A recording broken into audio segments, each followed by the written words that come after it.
किसी ये कॉलर इकबाल साहब, आइए उनसे बात करते हैं। अस्सलाम वालेकुम इकबाल साहब। जी वालेकुम सलाम सर। जनाब आपको इंतजार करवाया उसके लिए माजरत। वालेकुम सलाम।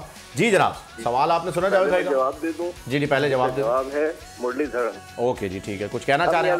बात करनी है मुझे। जी जी कीजिए। जी अस्सलाम वालेकुम जनाब। वालेकुम सलाम। आपको सलाम। सर याद होगा 96 में आप और जहांगीर खान साहब एक दफा लंदन से पाकिस्तान आ रहे थे, मैं भी साथ था। तो एक चचा में आपको पेशाब आया और कहने लगे दरवाजा खोलो, बाहर जाऊंगा फिर आऊंगा। याद आया? कहाँ पर? वो बेचारे थोड़ा सा मेंटली अपसेट थे। इकबाल साहब कहाँ पर थे? आप और जहांगीर खान साहब थे, सबसे आगे बैठे थे गेट के साथ। 96 में जहाज फ्लाई कर चुका था। जहाज में जहांगीर खान के साथ, जहांगीर खान साहब लिविंग लेजेंड एक और। तो उन्होंने कहा जी दरवाजा खोलिए, पेशाब करूंगा बाहर जंगल में, फिर वापस आऊंगा।